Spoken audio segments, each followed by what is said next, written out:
So although most people have been going out less during the pandemic, the impact of the health crisis has not been enough to put an end to harassment in public spaces, especially harassment of women.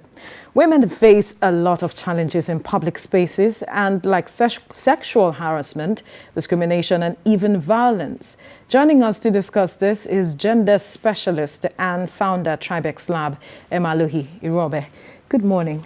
Thank you for joining us on TVC Breakfast. It's great to be here again. It's good to have this conversation talking about harassment where almost on a daily basis, there is no woman out there on the street that you'd ask that wouldn't tell you that she has been harassed one way or the other. Yes. Because harassment comes in different shades. Yes. And some persons do not even know they are being harassed because it has become some sort of a norm in the country. You go to the market spaces, you find some men saying, my color, come here. My wife.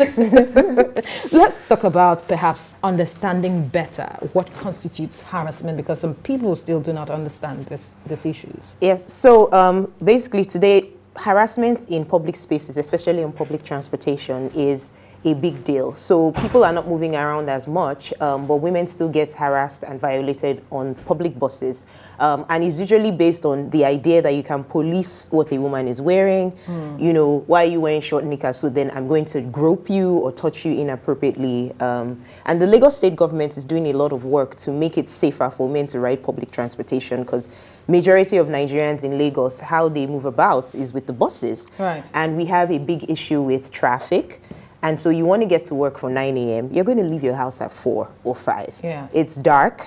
There might not be people on the streets. And even the people that are there, they're afraid. So people don't intervene when they see some form of harassment. So it goes from catcalling to saying, why did you wear this? So it means I'm going to touch you, to people rubbing their genitals on you on the bus because the bus is crowded. So all of these things on this spectrum is what constitutes the harassment on public transportation. It makes it essential that we talk about this now. Yes.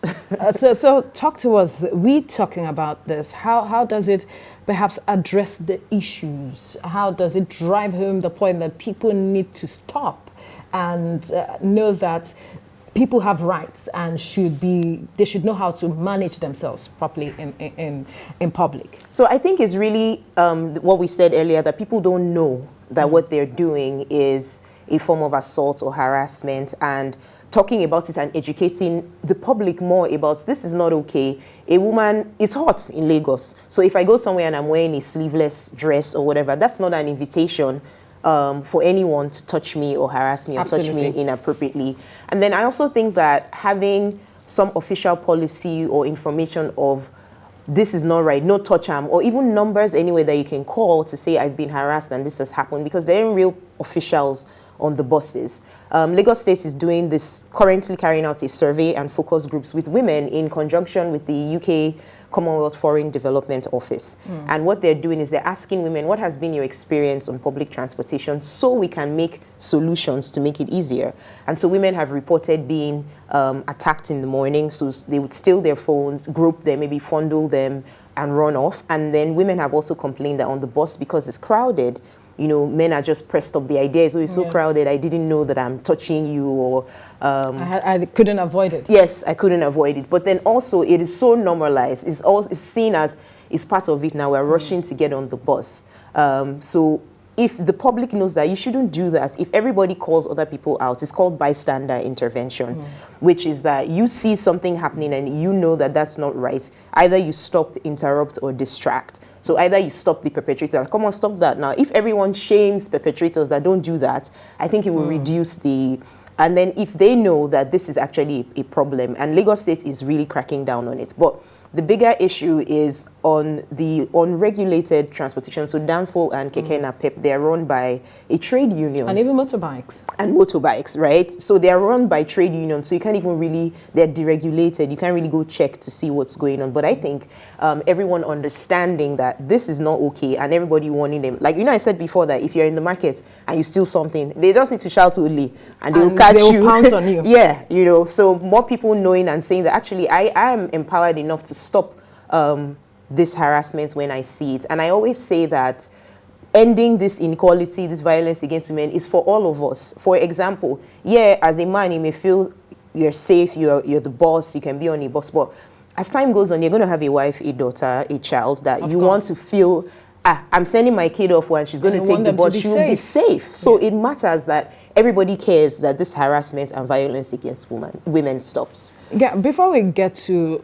looking at solutions or proffering solutions, let's look at the impact on the mental well-being of the woman, because that's very, very important. You see that some persons avoid taking certain transportation. They have to spend extra to ensure that they are safe. Yes. You know, and some persons avoid certain spaces because they can't handle the harassment anymore. It's not their fault that they look a certain way. Yes. So we need to talk about the impact. Maybe that will help people understand that, oh, what I am doing is actually wrong. So it takes a huge toll on your mental health, and it brings anxiety. When you're afraid, everything you're doing, for me, when I'm anxious or afraid, I'm dropping things, and that's even drawing more attention to myself. I'm looking up and down, I'm losing things. So that anxiety comes in for women. And then, you know, women use public transportation for a lot of unpaid work. So what do I mean by unpaid work? Most times they're taking their children to school in the morning so that's multiple trips and spending more money. And if you're busy worrying, like, is my child going to be harassed? Is my child going to be molested? Am I going to be molested? Are they going to rob me today because I am alone? That's that anxiety. And there are people that can't avoid public transportation. Absolutely. It is the cheapest form of moving around, and if you can't avoid it, you just face it every day, and it becomes normal, and you just think this is the normal way to behave. And really, abusers who abuse people, they end up abusing other people because now, like, it's normal now. So I was groped today. If someone comes to you and says, oh, this happened to me, hey, it happens to all of us, you'll be fine. And then we're now living in a society that it's okay, just sacrifice now, it's fine. Yes, and that is not proper, because as time goes on, it's going to touch you. And one is either going to touch you, it's going to touch your family members. So we all must care that public transportation is not safe, or is something that is necessary, but it has become this evil, terrible thing. So women are just living with it. You know. So talk to us about the aspect of solutions now. If we say we are proffering solutions, are we saying that we'll be looking at having specific transportation for women, a women alone kind of transportation? How realistic is that going to be in a society like ours? No, I don't think that we should have a women-only transportation. I think that that's another form of segregation, and we don't want. We want to have unity. I think increasing everyone's knowledge base and understanding of the bigger and clearer picture of why this is not okay. We want to have a healthy society. We want to have a society that everyone can contribute in a meaningful way. So some of the solutions, I think, is having education of what it looks like, what it is, how this can be changed. And I think even on the buses, you know how I love Danfo buses that have all these God is good, no time for nonsense, all of those things. If the buses even start saying, leave woman, don't touch her, or no, you know, things like that. Is that in itself enough? Because you know how it is. We are in a patriarchal society. Yes. We must have that at the back of our minds. And the way women are treated is something that people have been talking about for years. Yes. There's been advocacy for years. Yep. Yes, we are still struggling with a lot of things. So having that alone, is that in itself enough? In a whole nutshell. So that's one thing. Like, if you keep seeing something and everyone else is like, you can't do that. This is like, nobody steals in markets, really. They still do.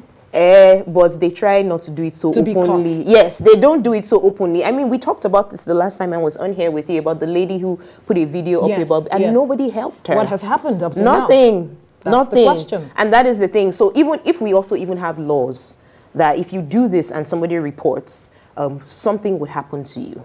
We would prosecute you, or you face a fine, or you'll be shamed. I think that would help. Having regulation of the public transportation, and the government is trying to do it. But mass education about the value of women, women own themselves. They have autonomy. It's not your business. They have the right to their bodies. Yes, it's not your business what somebody wore. This is not an office. There isn't a dress code. Someone can go out however they want. It is not an invitation to harass them. So, and I think even the bus drivers, sometimes they don't even know what to do. They don't even care. You know, if people want to start fighting, all of you get down from this bus, and they keep going. But if bus drivers and everyone else knows that this thing is not good. And you know, these things also delay the transportation. So there will be some brave women who are assaulted who will try to fight back. That will cause a delay and a fight. So if everyone understands that there are consequences to this, everyone shames the perpetrators and supports victims, I think it would help to reduce. And it's not an overnight thing. Right. People are already used to women being marginalized. People are already used to, oh, now woman you be. People are used to, you can comment on people's dressing, how they look and all that. But the more you realize that there's autonomy, it's not your business what someone's, as you're trying to go to work, it's the same way I'm trying to go to work. I think mass education, policies, governments putting in the efforts to say this transportation system needs to be safer for women because we're reducing their productivity. I mean, you get groped on the bus. By the time you get to work, you're not in the mood. Yeah. Or you are on autopilot. You're not really increasing and putting your best foot forward because you're dealing with the emotional trauma of, wow, another day on the bus, someone has grabbed me inappropriately and nothing would happen. I mean, and they will tell you that waiting won't happen. Now, stemming from the example you gave, talking about that lady that posted that video, and up till now, we haven't heard anything, the road to justice. Yes. That aspect has also been a major challenge. Yes. Especially when it comes to issues like that, and also proving cases of rape and all of it. It's quite a complex one. I wonder if we're talking about road to justice here, how you intend to prove, because you have to prove beyond reasonable doubt that something happened, and then that is another. Don't you see that as a challenge as well? Yes. So the big issue really is that the burden is placed on victims to prove that this happened. Right. But statistics show that this is less than 1% of false reports. If anyone that has ever come out publicly to say this happened to me, they insult them. It's not as if people give them money and all that. So the idea that people have to prove, or a victim or someone who's been victimized has to prove that this happened to them, is really a great barrier to people speaking up, and is what covers the perpetrators. Now, they know that if you come out, they're going to blame you. Oh, what were you wearing? Why were you on the bus at the time? I mean, you saw how that people blamed that lady. Yes. That he was on his own, and there was nothing deep to her. Yes. That was what a lot of persons were saying. You know, so you look at that. From the study groups and focus groups that the Lagos state government is doing to tackle this, a lot of women have asked for closed circuit TV on the buses, but that's an expense that the government may not want to take on right away. And then how, you get CCTV, they're recording all of these things. How often would it be caught? Because it's not like people who are assaulting are doing it openly. If someone gropes you on the bus, it's not like they come right up to you and grab, on your chest. They try to do it covertly. The second thing is that if someone shouts right away, stop that, that could also count as evidence. I mean, we all have cell phones now. People would start to record and say, but perpetrators know that nothing is going to happen. And so they need to start knowing that if I do this, something is going to happen. So there's no deterrent now. You'll be accused of assault, or you've actually assaulted someone, and next thing you'll be promoted, or you would still be in a position of power, or nothing would happen to you. So there's no fear of consequences, and that's a really, really big issue. Now let's talk about charity beginning at home, because if we talk about educating people, we talk about advocacy, the home front is very key, and some persons feel that we should start imbibing this culture of teaching our children how to perhaps behave in public right from a very young age. Yes, yes. I agree with that. I think girls are taught how not to be assaulted, but nobody's teaching their sons how not to assault. Right. So the training you give to your daughters, I think they should be given to sons also. And I think there shouldn't be overly gendered training. It should be a human being, be a decent person. If someone came and groped you in your private areas in a public space, how would you feel? As opposed to telling girls, don't wear short skirts, don't look at this man, don't be too pretty, whatever it is that you think attracts abuse. But from home, if you start teaching your sons and your daughters the same lessons, have respect for people, don't go into people's personal spaces, don't hit people, conflict resolution, how to communicate better, I think it's really important, and it'll start from when you're young. Right. Now, let's perhaps understand the implication of these issues in terms of the fact that it's amplifying women being unsafe in an already seemingly unsafe environment. We know the security issues that we've been dealt with right now, and now having a situation where you have that consciousness that I am not safe. Let's talk about the complexities. It's like, you have to take so many precautions when you're leaving your house as a woman. Either you're wearing 2 trousers, people do it like when you're traveling, you wear 2 trousers, you take so many extra precautions. I carry a little weapon in my bag, because pepper spray is illegal in Nigeria. Did you know that? Right. Yeah, you're not allowed to have pepper spray, even though that's the easiest way to defend yourself. So women are thinking about, how can I secure myself? How do I run? How do I hold something that doesn't seem like a weapon, but I can stop any kind of attack that comes on me? It is levels to it. So you're trying to leave your house. You're trying to figure out where you will hide your money so you don't get robbed. You're trying to make sure you don't look at your phone in public in case they snatch your phone. And you have to be checking to see nobody's going to grab any part of your body. It is a mental battle every day to leave your house. And you will find some people who say, I never leave my house. I'm one of them.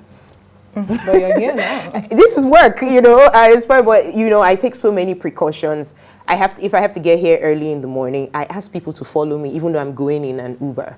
Please, Can you ride with me? I know, sorry, don't be angry, but at least I feel that if there's strength in numbers, so if there are 2 of us and the Uber driver tries to do anything, maybe we both can take him.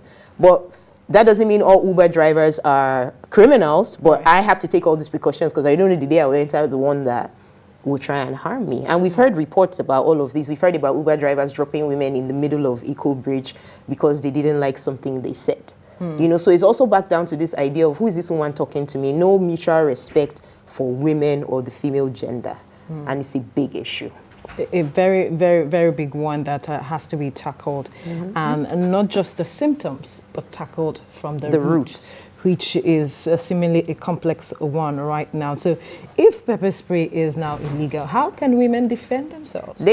I was shocked when I found out in my work that you can't own pepper spray legally in Nigeria. It's illegal.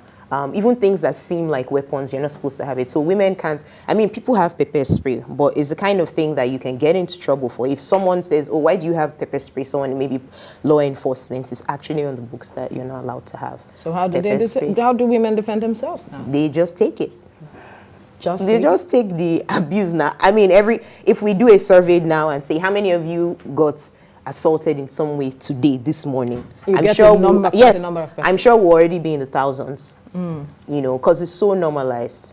It's so normalized. Unfortunately. And some persons are saying perhaps we should train persons to understand that these issues that we have rightly pointed out this morning are not right. Training, I wonder how the dimension the training should be. I think like using media, radio jingles, teaching about bystander intervention, because if everybody knows that if I do this thing, other people will put them out, I think it will help to reduce it. So using the media, like radio jingles, a lot of people listen to the radio. When you're on the bus also, it's the radio that's playing. And if you're doing jingles in Pidgin and in different Nigerian languages, it's just something short like no touch or live there, or this is not how it is, or something, it will start to enter into our psyche every day. How about meeting associations, interfacing with associations like the National Union of Road Transport Workers and all of such groups? So that is necessary, and as long as they're open to it, I think it would help. There needs to just be a commitment to even seeing that this is even a big problem. Because sometimes if something is not affecting your bottom line with money, even if it's a problem, corporations or groups might not be really interested in tackling it. But it will be amazing if all these unions and people that handle transportation are interested in tackling this thing to make it easier for women. All right, we'll leave the conversation here now. Gender specialist and founder, Tribex Lab, Emaluhi Irobe. Thank you so much for enlightening us this morning on what harassment is about and its dangers it poses to the women and society in general. Thank you so much for your time. Thank you.